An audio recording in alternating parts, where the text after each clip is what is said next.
Have you ever wanted to start a podcast? Spotify's got a platform that lets you make one super easily and then distribute it everywhere and even earn money doing what you love. All in one place for free. It's called Spotify for Podcasters, and here's how it works.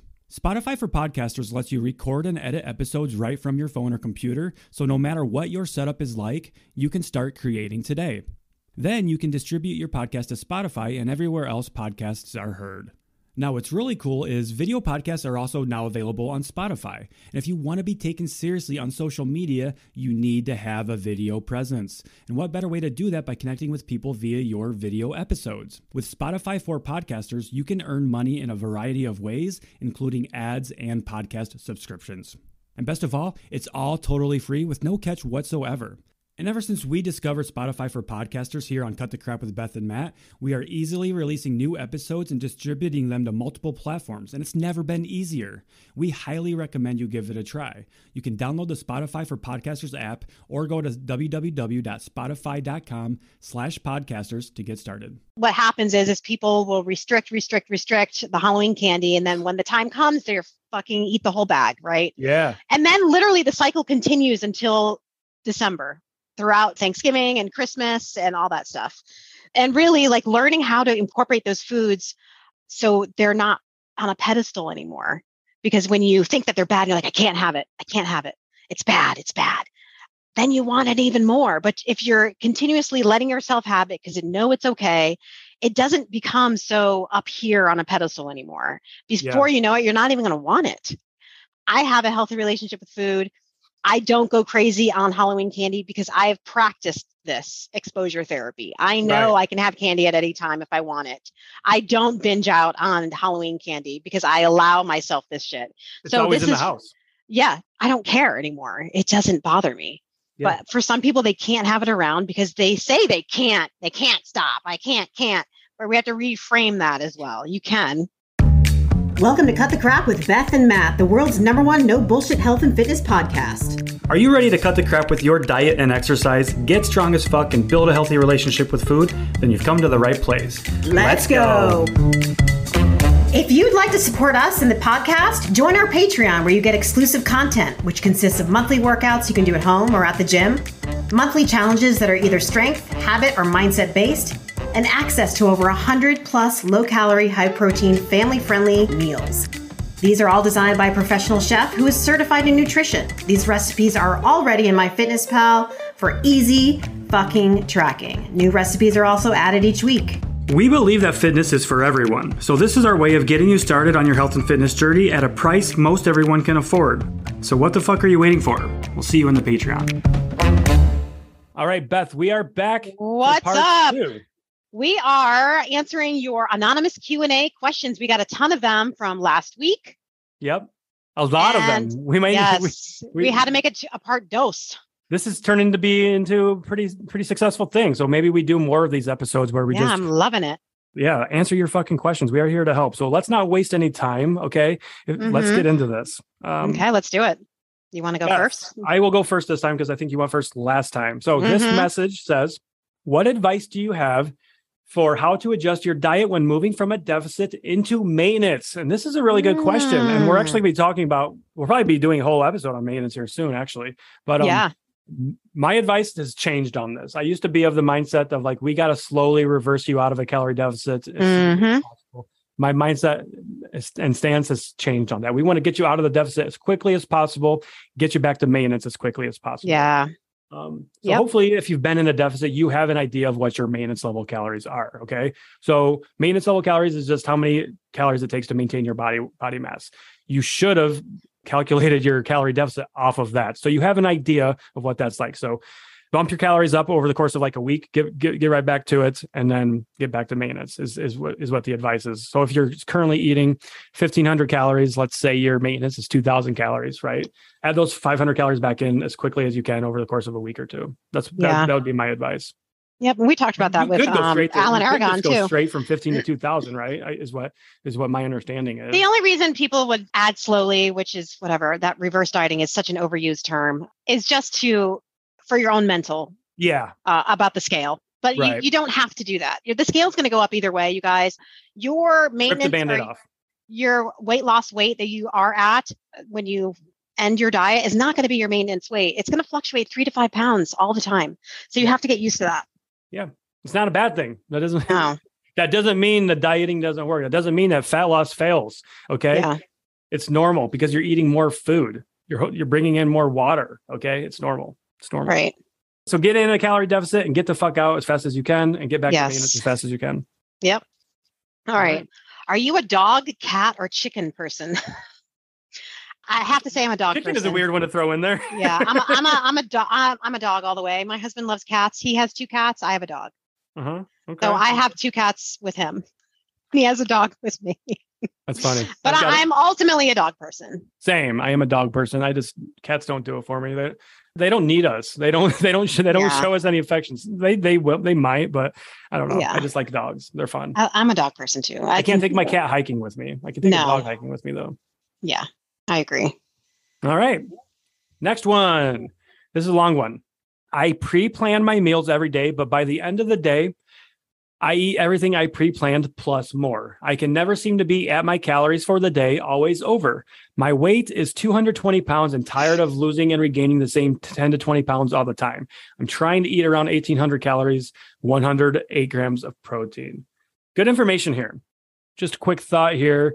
So you're pre-planning all of your meals. Does that mean, I'm assuming that means they're meal prepping all of their meals? I think maybe they're just being too restrictive with their meal planning. And, So she's pre-planning. Yeah. But she's always going over her calories. Yeah. So perhaps what's happening is the night before, she's like, okay, this is what I'm going to eat tomorrow. And then she has all of her meals planned. She puts them into MyFitnessPal. And then she's like, okay, cool. These numbers work out. But then when she gets into it and start, moving throughout the day, it doesn't add up. So she's not sticking with the plan then, essentially, is kind of my takeaway from this. She's not sticking with the plan she made for herself. What would you say is your interpretation? My first instinct is maybe she's trying to eat too clean during the day. Yeah. And then at night, maybe your meals are not satisfying enough. I see this a lot, and I've been talking about it very frequently, in fact. Yeah. Maybe you're snacking too much. Your meals aren't big enough, and therefore it's hard to stick to your calories because or you're not eating breakfast. Breakfast really does set you up for the entire fucking day. If you have a huge ass breakfast and a really big lunch, you're not going to overeat at night. Yeah. And just because you're planning, are you really planning? Or like Matt said, are you just inputting things in the apps thinking that you're going to eat it, but then the next day comes and you don't? That's a little half planning. Yeah, I appreciate the effort, and I don't want to make too many assumptions as to what's actually going on here, but we only know what we know. Right. And that's our advice there. And Beth said something about snacking too. Snacking isn't necessary, mandatory. No. It can be helpful for sure to get more protein. That's how I like to get snacks in for protein. Yeah. But if you're eating a fucking nutritious, hearty meal like you should be, you're not going to be hungry for snacks. You shouldn't be hungry every 2 hours, 3 hours. If you're hungry every couple of hours, your meal's not eating enough. Yeah. Yeah. And your snacks are probably taking you over your calories because you didn't have actual full meal like you should have. Yeah. So some advice then we can give you to help you with that satiety and building better meals. Build your meals around protein, 30 to 40 grams of protein, or roughly the size of your open palm, and get plenty of fiber in there too. Protein and fiber are super satiating. If your meals are lacking substance and you're not satisfied from them, then you're not eating enough protein and fiber. I can promise you that. You're eating too many carbs. Carbs aren't bad, but if you're eating just nothing but carbs, you're not going to be satisfied. Not going to be full. Yeah. Agree. So balance, guys. Balance. Start there. All right. You're up, Beth. All right. I can continue on with that question. I can go down a portal hole, and we need to, All right. If I do a 4-day split with 2 days, each upper and lower, does it matter what order I go in? I usually do upper body Monday and Thursday and lower Tuesday, Friday. That sounds great. Perfect. Doesn't matter. Yeah, that sounds really good. Yeah. I think you're a good split. Well done. That's good. That's we do something similar with our Patreon workouts, right?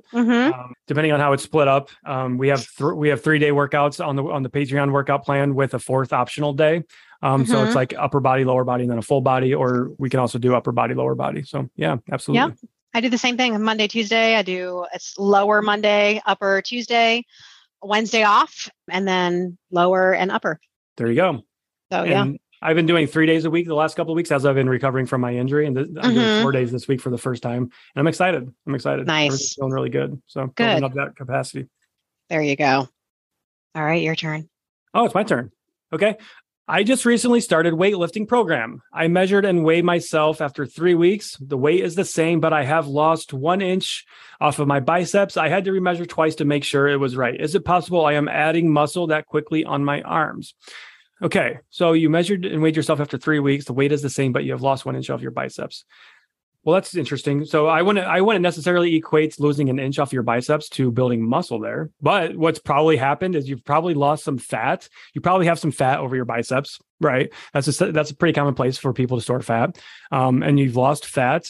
So you've lost that inch of fat, but it is possible to build muscle that quickly because you said you just recently started a weightlifting program, which means you're new. So you're in a sweet spot. You've got those newbie gains. You can put a lot of muscle on really quickly when you first, if you've never lifted weights before. Yeah. So it is possible that you're adding muscle that quickly on your arms. Sure. Yeah. I'd like to ask, did she measure anything else?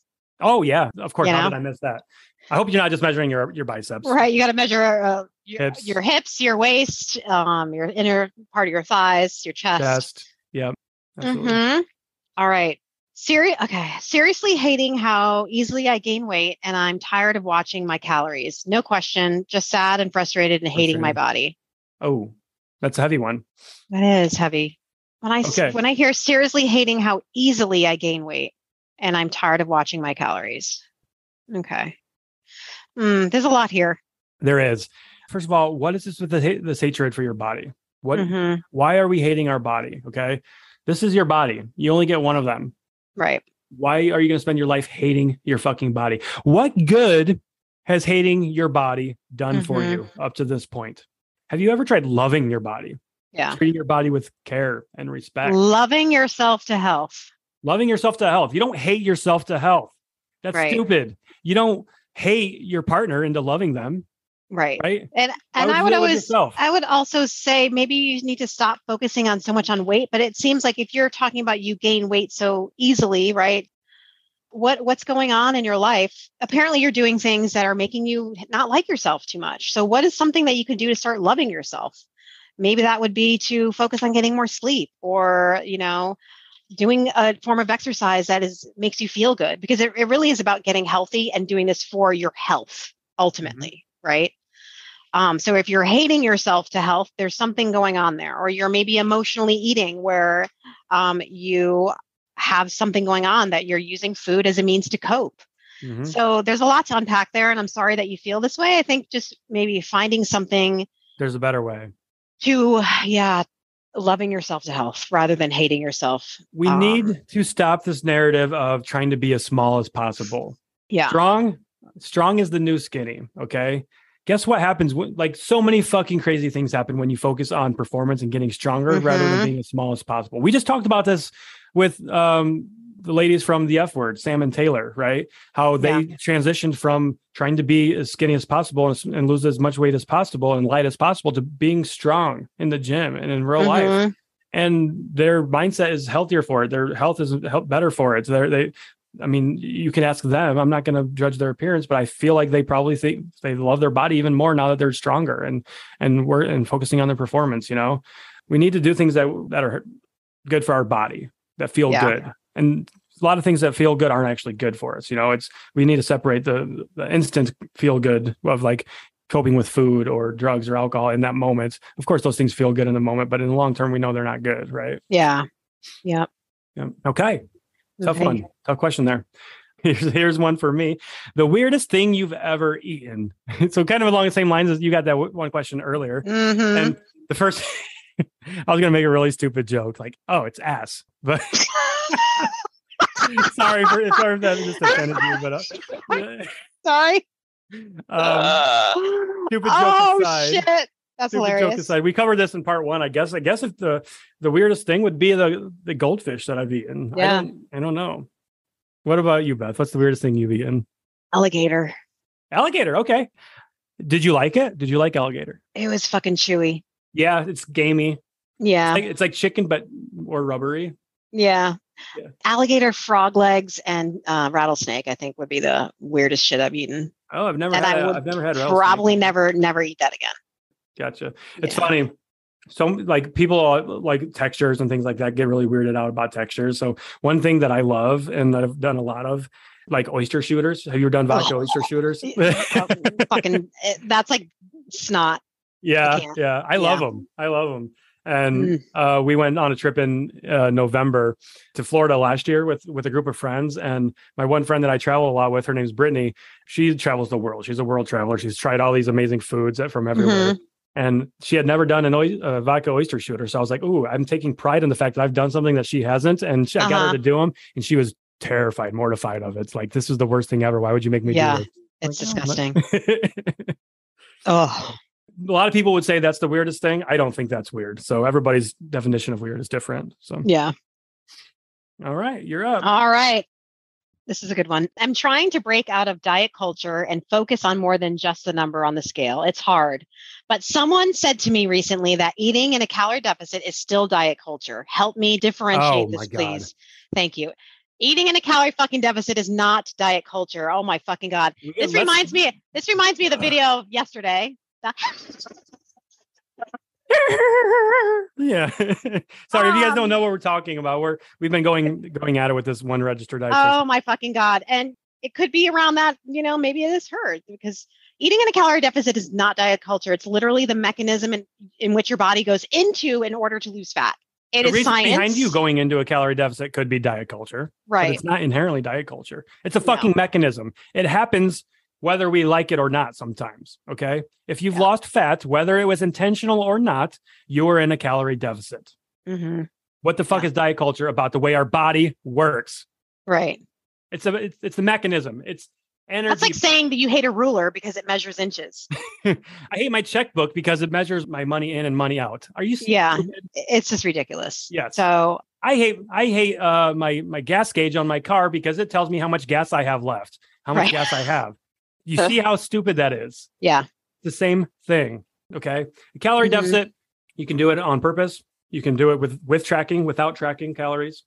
I think a lot of people associate calorie deficits with counting calories, but those people are just ignorant as fuck because, and I'm talking about coaches. I'm not talking about you, Joe Schmo that's listening to this. You just have been taught wrong.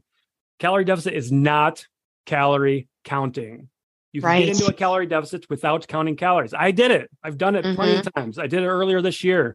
I prepared for my powerlifting meet. You guys probably heard this already on the show, but I lost 11 pounds in 8 weeks without tracking a single fucking calorie by eating mindfully, portion control, getting protein, getting fiber, movement. Okay. Was that diet culture? Because I was just eating in a way that I enjoyed and I was fucking doing things that I loved. Please, somebody tell me. Was that diet culture, me being in a calorie deficit and loving my life and doing something to improve my health? What was diet culture about being in that calorie deficit? Please, somebody tell me.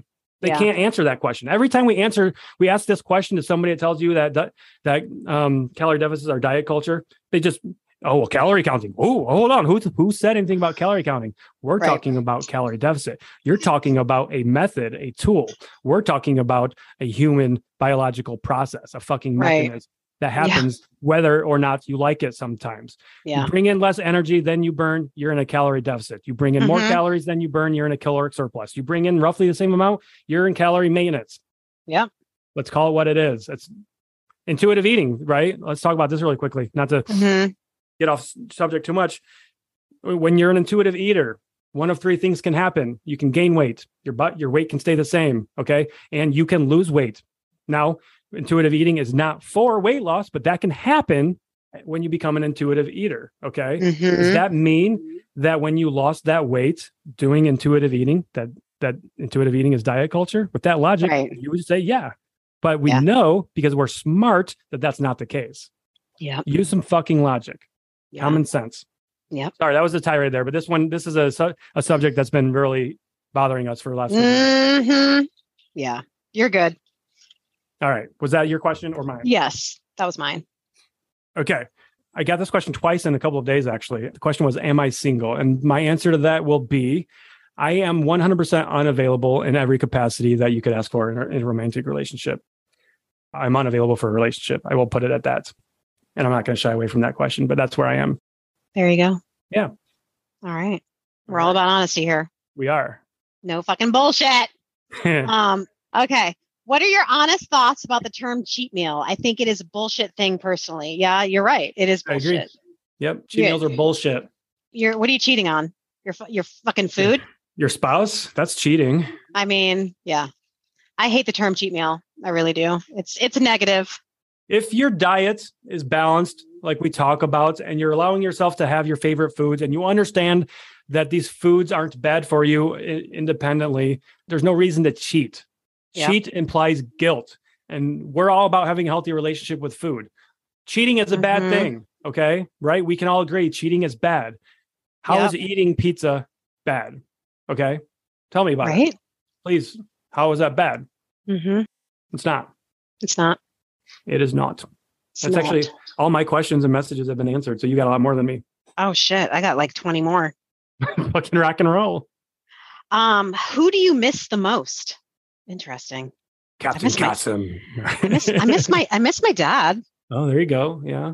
I haven't seen him in 30 plus years. He's been passed away since I was 17 years old. So yeah, I guess I would miss him the most.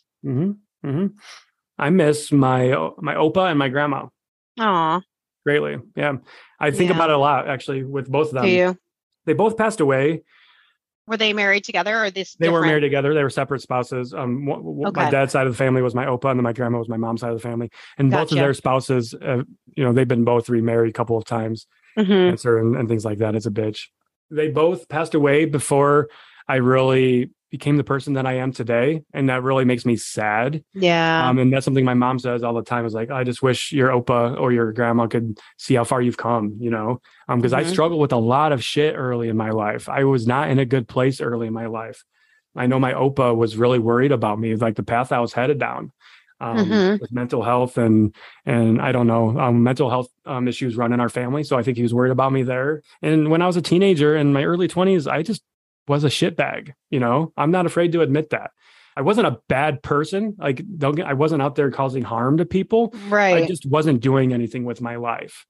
And that's a complete 180 to what I'm doing now. So I just wish that they could see the person that I become. And I'm sure that you would. I know you and I have talked about your dad a lot. And that was really devastating for you too, wasn't it? Yeah. I mean, that sent me down a dark path for sure. I feel the same. Like I wish my dad was here to see where I am today, because I was a shitbag too for my entire 20s. I was a fucking drunk working in a bar. I mean, doing coke and meth and all kinds of shit.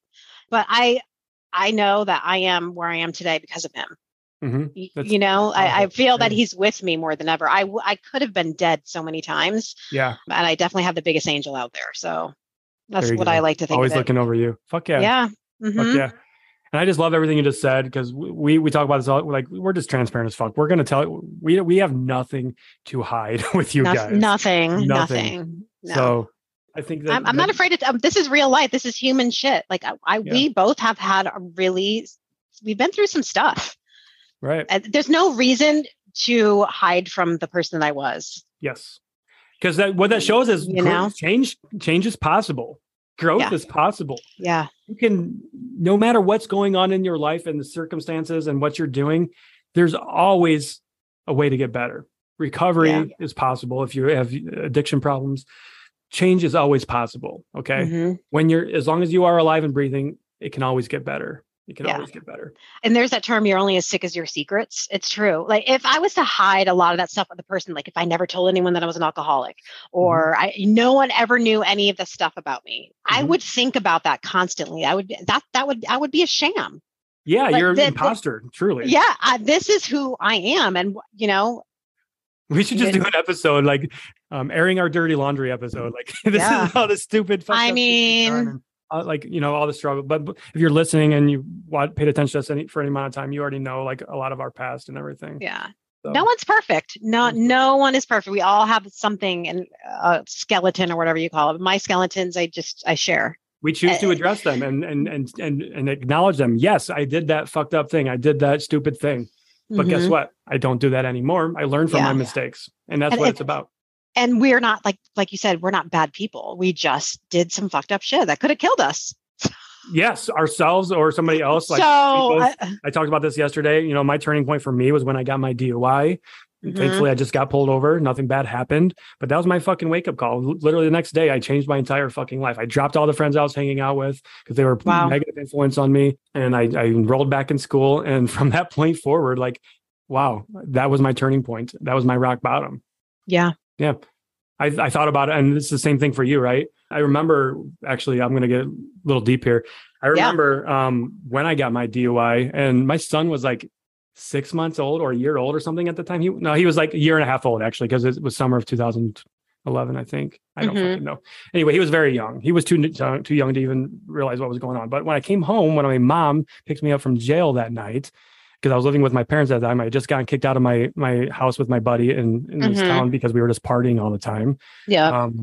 I remember looking over at my son at like 4:00 in the morning, still drunk, of course, because my DUI, and just crying and breaking down, like feeling like the biggest fucking failure.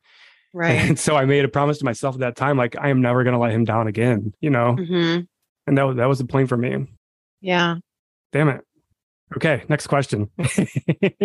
Well, you're doing good, Matt. Thank you. So are you. Thanks. Well, I'm glad you didn't get a DUI and hurt. Or I'm glad you didn't. I'm sorry. I'm glad you didn't. I got the DUI. I'm glad you stopped then. That's what I meant. And that you didn't hurt sure. anyone or anything. Absolutely. That's kind of my turning point, except I didn't get a DUI. I should have. When I drove home, my 2 kids drunk and immediately walked in the door and was puking on my anniversary of my fucking wedding. And I don't remember any of it.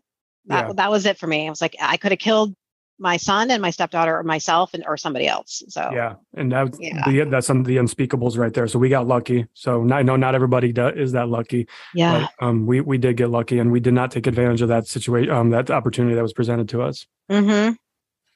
All right. All right. Want to do one more? Yep. Okay. This is a good one. I don't understand how to heal my relationship with food. Can you enlighten me? Ooh, I love this. Yes. I love it. Tricky one. It is a tricky one because this is a process. And I know for me, it's not something that happens overnight. So I would think, first, there's no such thing as a good and bad food. We have to stop looking at food as like good or bad. Yeah. And we have to start looking at food as, okay, this is more nutritious. This has more micronutrients. And this is like a fun food, right? Food is a part of like celebration and family and tradition. And it also, food is for our health too. But you need to include all foods in your life without guilt. Yeah. It's a hard process. And what I think a good place to start, this is some practical advice we can give to people. What I want you to do, get a pen and paper when you're able to do so, and start a list. I want you to write down all of the food rules that you have. Okay. So what's a food rule? Well, a food rule is like, I can't eat after 8 p.m. I can't eat breakfast. Fruit makes me fat. I can't eat fruit. Even though I love fruit, I can't eat it because it's bad for me. That's a food rule. Yeah. Processed food is bad. That's a food rule. So we need to confront ourselves with these food rules. So make a list, write down every single food rule that you can think of. Now we're confronting those food rules. And then ask yourself, why? Why is this a food? Like, why do I believe this? Why is fruit bad for me? Okay. So we need to start asking ourselves these questions. So we need to tackle those food rules is where I would start. Yeah. Yeah. Food rules and exposure therapy. I'm doing a October candy challenge. Yeah. And it's kind of like healing your relationship with food challenge, including candy at every meal, whatever you want to call it, mini size for the holiday, whatever, Halloween. The fun size. What I find that what happens is people will restrict the Halloween candy. And then when the time comes, they're fucking eat the whole bag. Right. Yeah. And then literally the cycle continues until December throughout Thanksgiving and Christmas and all that stuff. And really like learning how to incorporate those foods so they're not on a pedestal anymore. Because when you think that they're bad, you're like, I can't have it. It's bad. Then you want it even more. But if you're continuously letting yourself have it because you know it's okay, it doesn't become so up here on a pedestal anymore. Before you know it, you're not even going to want it. I know for me, that food every day. Yeah. Yeah. It's like, for me, I'm not personally going to be doing the candy challenge, because I have a healthy relationship with food. I don't go crazy on Halloween candy because I have practiced this exposure therapy. I know I can have candy at any time if I want it. I don't binge out on Halloween candy because I allow myself this shit. It's always in the house. Yeah. This is for people. My husband has Reese's peanut butter cup. I mean, it's everywhere. I don't care anymore. It doesn't bother me. Yeah. But for some people, they can't have it around because they say they can't stop. I can't. But we have to reframe that as well. You can. Yeah. Absolutely. I had a cookie last night for dessert. One cookie. You might be listening to yourself, or you might be hearing this right now thinking, how the fuck can you only have one? Well, what Beth was just talking about. I had dinner, which was a big ass salad. And then I had a cookie afterwards for dessert, one pumpkin spice cookie. And it was phenomenal. And I stopped because I was like, yeah, that hit the spot. That was good. I don't need any more because I know it's always there. I can always have it if I want. Yeah. And also, I think another thing to practice is eating those things slowly and actually really enjoying them. I think a lot of people will shove that cookie in their mouth, not even enjoying it, and then just grab another one bites automatically. And swallow. Yeah. Yeah. It's like, no, actually fucking taste it. Yes. So this is actually a really good mindful eating practice. So let's let's do a couple minutes on this. So we're doing our mindful eating group coaching program. And this is one of the first things we have them, the raisin meditation. So you literally take one raisin, and this could be any food. Okay. It could be a cookie, anything, one raisin. And I want you to just take that raisin and just sit with it in your hands, roll it in between your fingers, feel the textures. Okay. Smell it. What does it look like? What does it taste like? What does it smell like? What textures is it giving you? How's it making you feel? And then you eat that one raisin, just one raisin. And then you do the whole everything again. What does this taste like? What are the textures? And you take your time eating that one raisin, and that's mindfulness. You're increasing your awareness. And that's a problem for a lot of people. We're just shoving cookies down our face, 2, 3, 4, 5 at a time. And next thing you know, we have an entire fucking package of Oreos down and you don't even remember eating it. Right. Yeah. So you need to slow down. I guarantee slow down. It's a practice. You're not going to be good at it at first. It might seem weird. It might seem awkward, but it's a skill. You need to practice it, as with anything. Okay. Yeah. It's going to feel awkward and uncomfortable at first. Like I look like a psychopath. I'm just sitting here staring at one raisin. Well, there's a reason for that, You'd have to give me something else. Fuck raisins. I'd have to have something else in my hand. I can't. I don't know the last time I had raisins other than like if it was in a salad or something. That does it for you, huh? You're not a raisin fan? Yeah, I'm done. Yeah. Fuck raisins. What about oatmeal raisin cookies? Do you like those? No. I can't have raisins. Yeah. Got it. You don't like raisins, but I don't see you here telling people that to avoid raisins. There's a reason for that. Actually, my son, making him his own trail mix because we don't do raisins here. So nobody in the family likes raisins, huh? That's an inherited trait. Not really. Mm-hmm. In the Ferracco family. Yeah. Fuck raisins. But love it. Well, people throw that shit in everything. I'm like, why are you putting raisins in my stuffing? No one wants raisins in their fucking stuffing. Nobody, I don't think. Why are you putting raisins in my chicken fucking salad? Oh, I like it. You do? I like the raisins in the chicken salad. Yeah. No. Yeah. No. Yeah. No, Matt. No. I'm on the dark side on this one.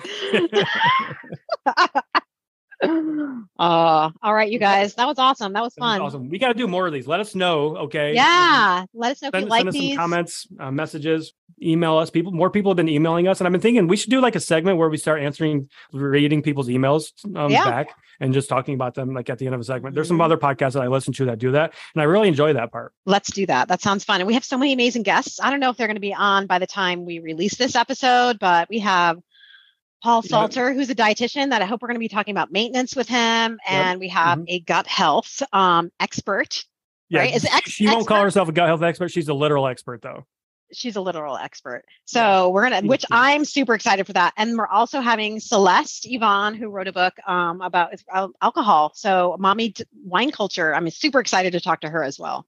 Yeah. Those are some powerful guests and some amazing conversations coming up. So stay tuned. Or if you've already listened to that episode, because like we said, this one's probably going to be a few weeks out. Hopefully you enjoyed those episodes. Yeah. Hopefully you did. It's always weird talking about like our, like, what's that future? Like, I don't know, but yeah. I know. We don't know. Whenever you hear this, if you see them or not, listen, whatever. Oh, and also check out our new website, guys. We have a new website, cutthecrappod.com. Yes. And a newsletter. In our newsletter. We haven't even talked about the fucking newsletter. We have a newsletter, y'all. Fuck, we have so much shit going on. Okay. Yeah. So go to our website, cutthecrappod.com. Subscribe to our newsletter. It's fucking free. We give you new tips there. We kind of expand on more concepts from the podcast episode of that week. And yeah, it's free. Go join it. It's free. All right, y'all. Bye. Bye. Hope you enjoyed this episode. So why not share with a friend who needs to hear it? Send us a DM on Instagram or email us at cutthecrappod@gmail.com and join our Patreon at patreon.com/cutthecrappodcast. As always, we appreciate you and thanks for being here.